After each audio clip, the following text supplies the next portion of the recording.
Something I've struggled with for a long time is perfectionism. I will create something and I will take a look and decide that I hate it, and I will let that stop me from continuing the work. It's almost like I experience this mental block every time I try to do that same activity. It's kind of like in The Last Airbender when Aang gets his last chakra locked because he left in the middle of focusing. No, Aang. By choosing attachment, you have locked the chakra. I think it's similar in the sense where you lock your ability to do that activity again if you get paralyzed by perfectionism. And it's really, really common for that to happen because in our entire lives, there's often excellence demanded or expected of us in different ways. The second we enter into the school system, there's grading, and we're given a number to which our work is compared to, and then we compare those numbers to other kids in the class. So already it's creating this culture of comparison. And as they say, comparison is the thief of joy. I think that's what makes social media and Instagram so tough, because you see a lot of really polished content, people who have millions of followers, but you don't see the content that they had to create and all of the bad, failing content they had to create in order to reach that stage. So you almost think that it doesn't exist. And even if in your mind you know that that person had to work really hard to get to that point, because it's not shown, it almost starts to get washed out of your mind to the point where anything you make is just not good enough. And that can be really damaging because you do need to make this astonishingly bad, large volume of work before you arrive at something that is substantial or something that you are proud of sharing. It takes a really long time to get there. And I think we forget that idea of patience because our society emphasizes the idea of overnight success, or this idea that with very little work in a very strategic manner, you can get a big payoff. But of course, that's not really how the world works. Everything takes time. I really like this quote from Bruce Lee, but he says, "Be like water. If you're in a water bottle, you take the shape of a water bottle. If you are open in the ocean, you flow like the ocean." And I think that as human beings, we are often not like water. We obsessively try to mold our lives or mold our work to look a very certain way instead of just going with the flow and using our imagination and letting things end up how they may. Which is definitely very applicable to the art forms, whether you're trying to get a little bit better at drawing or whether you're trying to get better at photography. There's gonna be so many bad photos you take and so many bad drawings you do. And the only way, I think, to undo this conditioning of perfectionism that is so ingrained in us is to create content. There is no way around it. Just create bad content.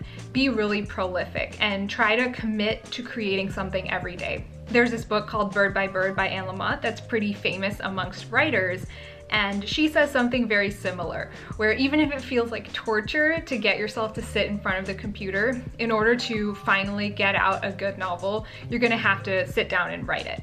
So try to set a word count every day that you get to, just like 300 words a day. That is doable, but forces you to commit to your craft every single day. And of course, some days those 300 words that you write are going to be terrible and you're going to end up deleting them from your book. But it teaches you to not be so attached to the work that you make. That is the root of the problem. We get so attached to every stroke we make, everything we draw, and there's so much pressure associated with every step we take that it all seems to build. So when you reach, let's say, a later stage in your drawing and a lot of it's drawn out and you make a mistake, you think, well, that's the end of the world. I just spent so much time on this and now it's ruined. But when you take a more organic approach and you train your mind to taking a more organic approach and being open to the possibilities, I think not only do you end up with better ideas, you end up actually enjoying the process. You're not so pressured, and that mental block associated with whatever that activity might be finally goes away. An example that I love is blind contour drawing. So basically the concept of blind contour drawing is that you take a piece of paper, you have your pencil, and you look at an object near you and you start drawing that object without looking at your paper. You are supposed to use one continuous line and you cannot look at your paper to check on progress or adjust lines. You just have to go for it. And the results that people have are pretty interesting. Picasso has done this. This is a great drawing technique to learn how to observe the world around you, but it also is very freeing, because blind contour drawing is supposed to suck. You're using one continuous line, you can't look at your page. So there's no hierarchy of you looking at someone else's page and be like, I wonder how their blind contour drawing turned out, because it's blind. And I think practicing these sorts of activities, even if you're not into drawing, even if that's not the activity you're trying to get over your mental block with, just doing these sorts of activities that tells you that it's okay to fail, I think that undoes the conditioning of perfectionism that is so pervasive in us, that stops us from doing what we want to actually do.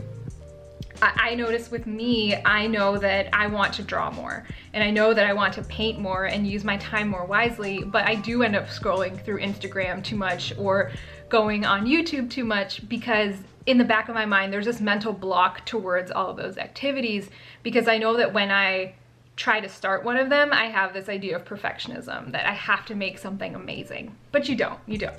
And I actually tried the blind contour drawing exercise.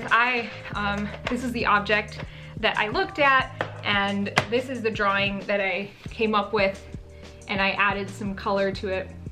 You can see that I'm definitely not going to be the next Picasso by any means, but it was fun because it was so freeing to say, hey, you don't have to be perfect. Another drawing exercise very similar to this that I've done recently is the no eraser drawing exercise. So you have to draw and you can't erase. Very simple. But once again, though it sounds simple, it has a really powerful cognitive effect on you, because it keeps conditioning you to be spontaneous and go with the flow. When you make a mistake with the pen, it doesn't become a mistake. It turns into you maybe adjusting it and making it into a parrot, or making it into a fish and actually adapting it inside your drawing, and just not worrying about making everything perfect. I think this is a really powerful tool, this idea of conditioning yourself and exposing yourself to voluntary discomfort, so that you can get over the mental blocks you might have when it comes to any sort of creative activity that you want to engage in but are too afraid to. For me, I had a litany of these sorts of activities. I mean, even making YouTube videos was certainly one of them.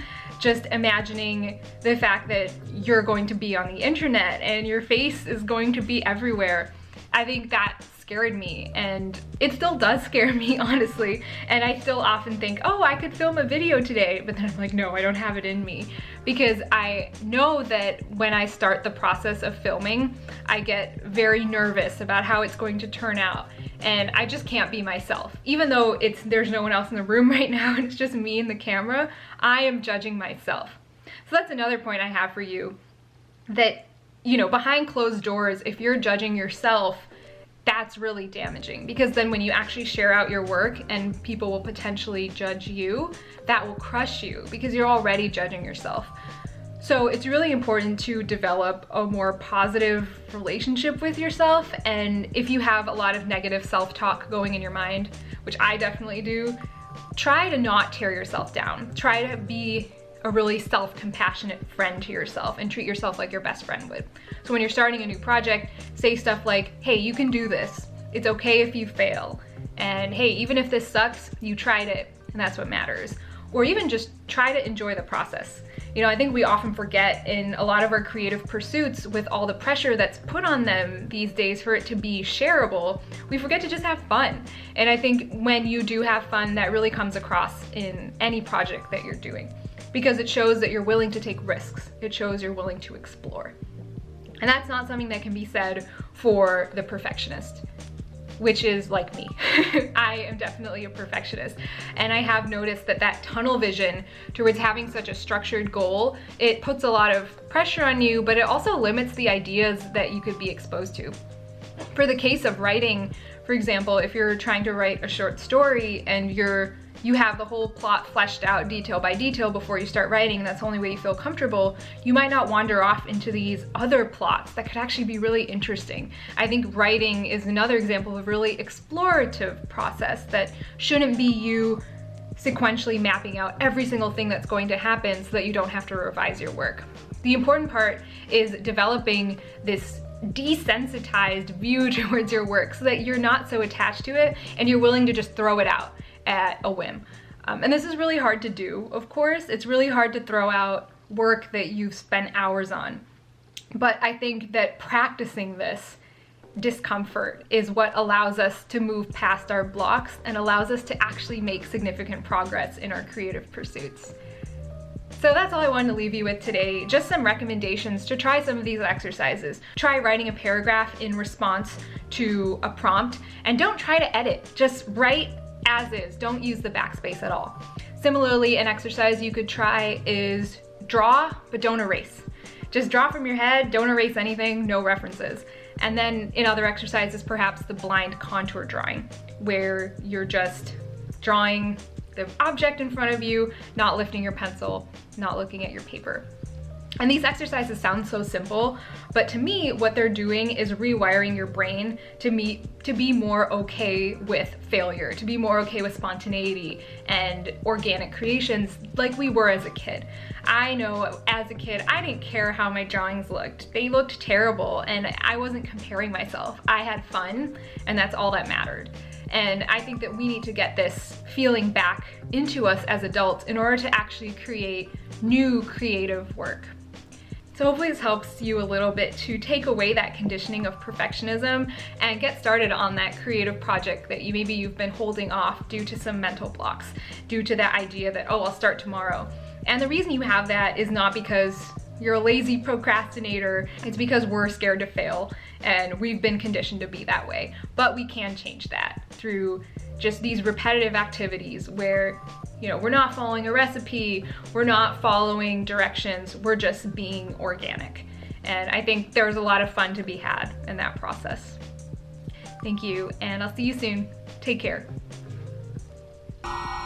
Very good, Ang. You have opened the chakra of truth.